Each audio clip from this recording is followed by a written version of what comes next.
Hi, it's Sue. Thanks for joining me for today's Bible reading. I am reading for March 27th, and I'm reading 1 Samuel 1 through 3. So, this is the beginning of a new book, and we're coming out of the doldrums of Judges. If you've been listening to me, you know what I mean by that. The stories in 1 Samuel, 2 Samuel, they're going to prove to be um, really exciting, at least to me. I know it's full of lots of good things, principles, life principles, governmental principles that we can take and apply to our world and see how God deals with nations and organizations and churches and people and families, right? Individuals, children, even. Um, so I'm excited about that. I suggest again that you look at the link that's in the description under the video. I'm sorry for stumbling over my words. I'm doing this right off the top of my head here. But I put a link in the description for the Bible Project overview of First Samuel.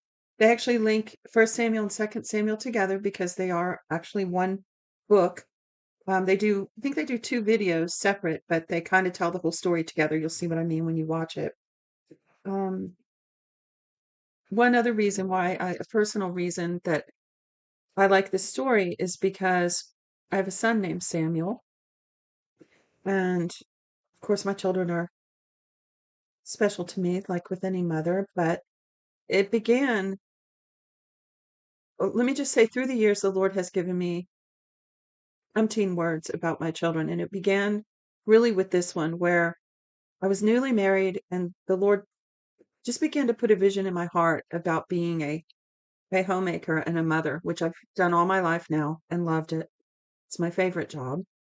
I've got a little entrepreneurial spirit with me. I've always had a business. I had a business when this incident happened, and had one for 20 years, and then had another small business with it concurrently for 12 years.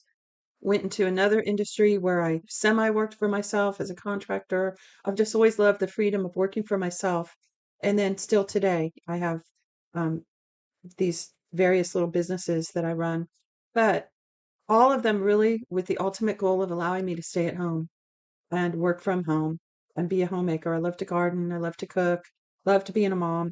And so back here in the beginning of this story, I had just gotten married, had a little business, my first small business, and the Lord began to put in my heart a vision of being at home with children. And I was the youngest in the family, never really necessarily had a desire for children. Honestly, hadn't thought about it much. I was just busy being a young adult, and not sure why that was.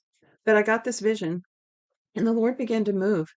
And um, he used a person who gave me several prophetic words. The same person gave me different prophetic words about my children.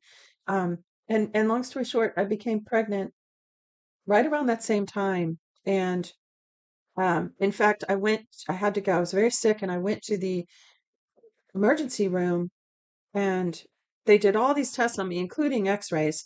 And when they did the x-rays, when I first came in, they asked me while I'm standing there in front of the x-ray, "Are you pregnant?" And I said, "No," like I always did and always had.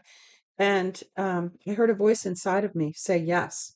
And I just sort of shrugged it off. I didn't think much of it. So they put me through all kinds of tests, and the very end ended up giving me a positive pregnancy result. Never even crossed my mind that that's what was going on with me. And and then I remember that first Mother's Day being in church, and I was only pregnant, but I realized that that was my first Mother's Day. It's very, very, very special to me. So special. And I ended up naming my son Samuel, which means God hears or heard of God, because I knew that God had put that vision in my heart, and I knew He had heard my prayer concerning that.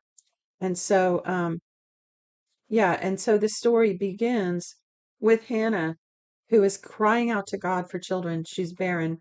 I, of course, wasn't, but there's some correlations there, just in my heart, in my mind, to things that happened with me personally, and not even just now, but later on through my childbearing years. Um, just, just I could write a book about the things the Lord did with me concerning my children. Looking forward to them, things about their character and their nature and their purpose in life. Really amazing. So as we start, I just tell that little personal story as we start here. So, these are some of the personal things that come to my mind as I'm reading, things that God has done, memories of my life with the Lord and things He has done in my life that are very special to me. So feel free to comment some of your thoughts as we go through this book. Feel free to use the links and the email address in the description. If you'd like a free 1-year Bible, you can email me at that, excuse me, at that email address. So here we go with 1 Samuel, verse 1. Now there was a certain man of Ramathaim. Wow, right off the bat, got a word I have a hard time pronouncing, but it is Ramathaim Zophim of the hill country of Ephraim, and his name was Elkanah, the son of Jeraham. I'm so sorry for stumbling like this right in the beginning. The son of Elihu, the son of Tohu, the son of Zuph, the son of Ephraimite. Wow, I should have pre-read that or something. It would have gone a lot smoother. But anyway, you know what? Let me just read it again now that I did. So 1 Samuel 1. Now there was a certain man of Rephathaim Zophim of the hill country of Ephraim, and his name was Elkanah, the son of Jeraham, the son of Elihu, the son of Tohu, the son of Zeph, an Ephraimite, or actually, yeah, Ephraimite. He had 2 wives. The name of one was Hannah, the name of the other was Peninnah. Peninnah had children, but Hannah had no children. This man went up out of his city from year to year to worship and to sacrifice to Yahweh of armies in Shiloh. The 2 sons of Eli, Hophni and Phinehas, priests to Yahweh, were there. When the day came to Elkanah, that Elkanah sacrificed, he gave to Peninnah his wife and to all her sons and her daughters portions, but to Hannah he gave a double portion, for he loved Hannah, but Yahweh had shut up her womb. Her rival provoked her severely to irritate her because Yahweh had shut up her womb. As he did so year by year, when she went up to Yahweh's house, her rival provoked her, therefore she wept and didn't eat. Elkanah, her husband, said to her, Hannah, why do you weep? Why don't you eat? Why is your heart grieved? Am I not better to you than 10 sons? So Hannah rose up after they had finished eating and drinking in Shiloh. Now Eli the priest was sitting on his seat by the doorpost of Yahweh's temple. She was in bitterness of soul and prayed to Yahweh, weeping bitterly. She vowed a vow and said, Yahweh of armies, if you will indeed look at the affliction of your servant and remember me, and not forget your servant, but will give your servant a boy, then I will give him to Yahweh all the days of his life, and no razor shall come on his head. As she continued praying before Yahweh, Eli saw her mouth. Now Hannah spoke into her heart. Only her lips moved, but her voice was not heard. Therefore Eli thought she was drunk. Eli said to her, How long will you be drunk? Get rid of your wine. Hannah answered, No, my lord, I am a woman of sorrowful spirit. I have not been drinking wine or strong drink, but I poured out my soul before Yahweh. Don't consider your servant a wicked woman, for I have been speaking out of the abundance of my complaint and my provocation. Then Eli answered, Go in peace, and may the God of Israel grant your petition that you have asked of him. She said, Let your servant find favor in your sight. So the woman went her way and ate, and her facial expression wasn't sad any more. They rose up in the morning early and worshipped before Yahweh and returned and came to their house in Ramah. Then Elkanah knew Hannah his wife, and Yahweh remembered her.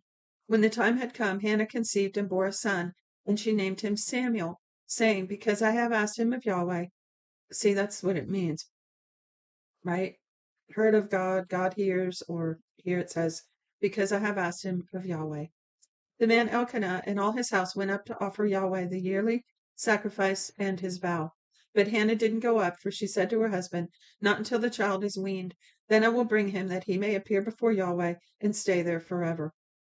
Elkanah, her husband, said to her, Do what seems good to you. Wait until you have weaned him. Only may Yahweh establish his word. So the woman waited and nursed her son until she weaned him. When she had weaned him, she took him up with her, with 3 bulls and 1 ephah of meal and a bottle of wine, and brought him to Yahweh's house in Shiloh. The child was young. They killed the bull and brought the child to Eli. She said, O my Lord, as your soul lives, my Lord, I am the woman who stood by you here, praying to Yahweh. I prayed for this child, and Yahweh has given me my petition which I asked of him. Therefore I also have given him to Yahweh. As long as he lives, he is given to Yahweh. He worshipped Yahweh there. Hannah prayed and said, my heart exalts in Yahweh. My horn is exalted in Yahweh.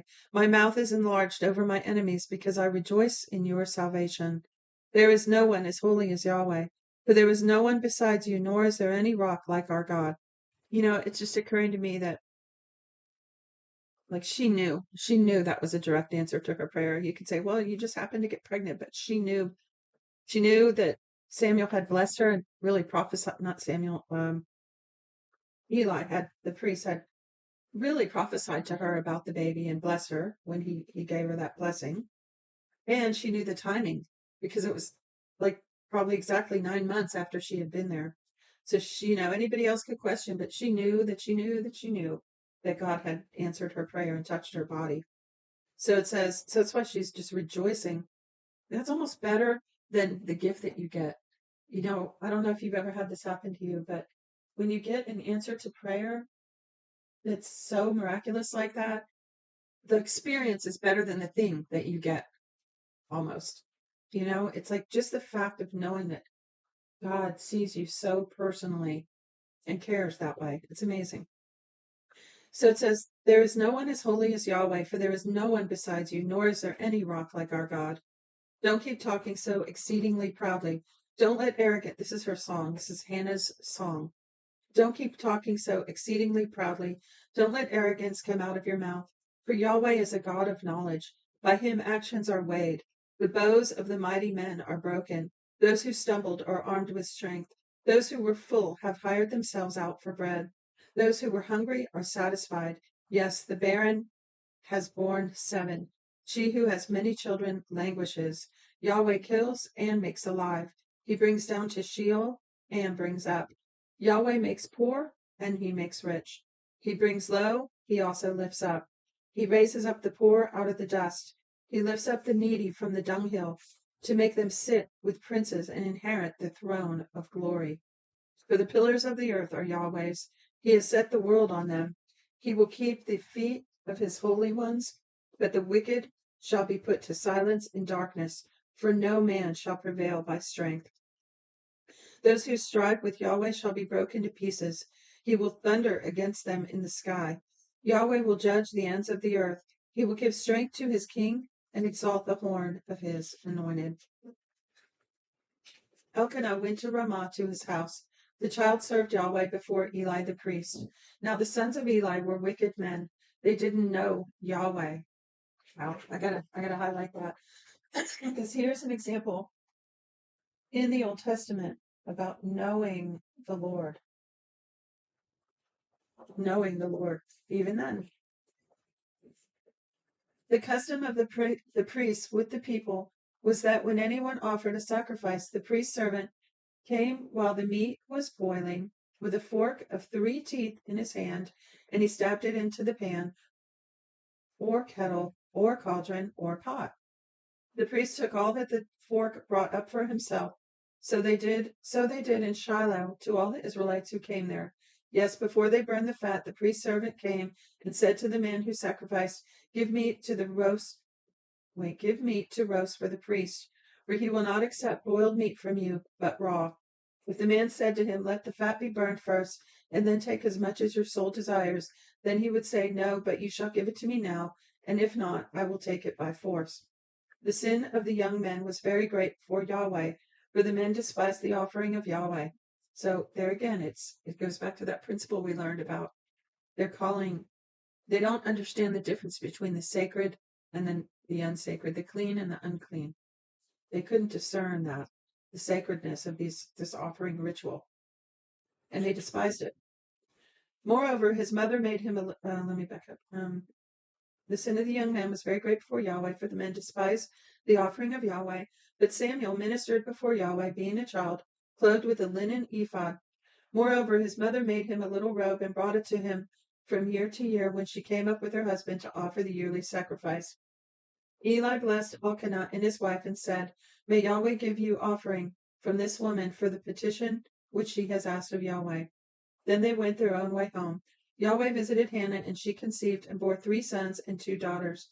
The child Samuel grew before Yahweh. Now Eli was very old, and he heard all that his sons did to all Israel, and how that they slept with the women who served at the door of the tent of meeting. Oh my goodness. He said to them, "Why do you do such things? For I hear of your evil dealings from all the people. No, my sons, for it is no good report I hear. You make Yahweh's people disobey. If one man sins against another, God will judge him. But if a man sins against Yahweh, who would intercede for him?" Notwithstanding, they didn't listen to the voice of their father, because Yahweh intended to kill them. The child Samuel grew up and increased in favor with both Yahweh and also with men. That's another good memory verse right there. He increased in favor with Yahweh and men. Yahweh says, "Did I reveal myself to the house of your father when they were in Egypt in bondage in Pharaoh's house? Didn't I choose him out of all the tribes of Israel to be my priest, to go up to my altar, to burn incense, and to wear an ephod before me? Didn't I give to the house of your father all the offerings of the children of Israel made by fire? Why do you kick at my sacrifice and my offering, which I have commanded in my habitation, and honor your sons above me, to make yourselves fat with the best of all the offerings of Israel, my people?" Therefore Yahweh, the God of Israel, says, "I said indeed that your house and the house of your father should walk before me forever. But now Yahweh says, far be it from me, for those who honor me I will honor, and those who despise me will be lightly esteemed. Behold, the days come that I will cut off your arm and the arm of your father's house, that there will not be an old man in your house. You will see the affliction of my habitation and all the wealth which I will give Israel, and there will not be an old man in your house forever. The man of yours, whom I don't cut off from my altar, will consume your eyes and grieve your heart, and all the increase of your house will die in the flowers of their age. This will be the sign to you that will come on your two sons, on Hophni and Phinehas. In one day they will both die. You know what? To me, that proves that dying young in the flower of your age, so to speak, is a curse, or not God's will, not the best, not His best for us. I know there are exceptions. This will be a sign to you that will come on your two sons, on Hophni and Phinehas. In one day they will both die. I will raise me up a faithful priest. They will do according to all that is in my heart and in my mind. I will build him a sure house, and he will walk before me anointed forever. It will happen that everyone who is left in your house, will come and bow down to him for a piece of silver and a loaf of bread, and will say, "Please put me into one of the priest's offices, that I may eat a morsel of bread." The child Samuel ministered to Yahweh before Eli. Yahweh's word was precious in those days. There were not many visions then. At that time, when Eli lay down in his place, now his eyes had begun to grow dim, so that he could not see, and God's lamp hadn't yet gone out, and Samuel had laid down in Yahweh's temple where God's ark was. Yahweh called to Samuel. Then he said, "Here I am." He ran to Eli and said, "Here I am. You called me." He said, "I didn't call. Lie down again." He went and lay down. Yahweh called yet again, "Samuel." Samuel arose and went to Eli and said, "Here I am, for you called me." He answered, "I didn't call, my son. Lie down again." Now Samuel didn't know Yahweh, neither what there it is again, knowing Yahweh. Samuel didn't know Yahweh, neither was Yahweh's word yet revealed to him. See, now I had a time like that. I didn't know Yahweh, and the word wasn't revealed to me, and then it was. Now I know him. So there's a principle, a Christian real life principle, established here in the beginnings. Okay, so let me see where I left off here. It said, "Now Samuel didn't yet know Yahweh, neither was Yahweh's word yet revealed to him. Yahweh called Samuel again the third time. He arose and went to Eli and said, 'Here I am, for you called me.' Eli perceived that Yahweh had called the child. Therefore Eli said to Samuel, 'Go lie down. It shall be, if he calls you, that you shall say, Speak, Yahweh, for your servant hears.' So Samuel went and lay down in his place. Yahweh came and stood and called at other times, 'Samuel, Samuel.' Then Samuel said, 'Speak, for your servant hears.'" Now, I got to stop again. So it's interesting it's talking about your servant hearing, because remember, the name Samuel means God hears. And then we saw how God heard Hannah. And then you have Eli hearing from God. And now it's Samuel's turn. Now Samuel, the servant, hears. Verse 11, this is 3:11. Yahweh said to Samuel, Behold, I will do a thing in Israel, at which both the ears of everyone who hears it will tingle. In that day I will perform against Eli all that I have spoken concerning his house, from the beginning even to the end. For I have told him that I will judge his house forever. Well, now this is interesting because Eli probably didn't tell Samuel, and he's revealing the secret. So you can see how Samuel could go and speak to Eli and blow Eli away because Eli's going to be like, wow, how'd you know what God told me? So it says, I say that because the same thing happens today, those kind of things. So it says, I have told him that I will judge his house forever for the iniquity which he knew, because his sons brought a curse on themselves, and he didn't restrain them. Therefore I have sworn to the house of Eli that the iniquity of Eli's house shall be removed with sacrifice or offering forever. Samuel lay until morning and opened the doors of Yahweh's house. Samuel feared to show Eli the vision. Then Eli called to Samuel and said, Samuel, my son. He said, Here I am. He said, What is the thing that the Lord has spoken to you? Please don't hide it from me. God do so to you, and more also, if you hide anything from me of all the things that he spoke to you. Samuel told him every bit, and nothing from him, and held nothing from him. He said, It is Yahweh. Let him do what seems good to him. So you can see, like I said, it blew him away, but he knows it's God. It's confirmation to him. Here's the first time God's using Samuel prophetically. So much happening here. This is the initiation of Samuel into his prophetic gifting. So it says, Samuel grew, and Yahweh was with him, and let none of his words fall to the ground. All Israel from Dan to Beersheba knew that Samuel was established to be a prophet of Yahweh. Yahweh appeared again in Shiloh, for Yahweh revealed himself to Samuel in Shiloh by Yahweh's word.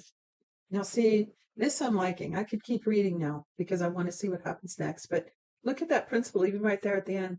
God revealed himself to Samuel by his word, and he revealed his word to him personally and directly as well by the Spirit, right? By his Spirit.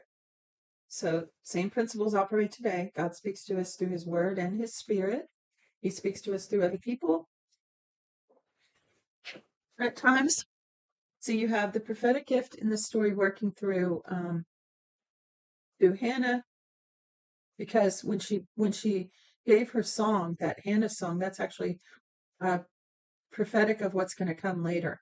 And if you watch that Bible Project video, this brings me full circle to the beginning. If you watch that Bible Project video, I think you'll see that, because what she prophesied, some of what she prophesied in that song, Bible Project shows that's exactly what came to pass later on. So you have God speaking to Hannah, to Eli, and to Samuel here, and yeah, it's good stuff. I love it. So I hope you'll join me for the rest, 8 more readings from this book. And until then, God bless you. Shalom, shalom.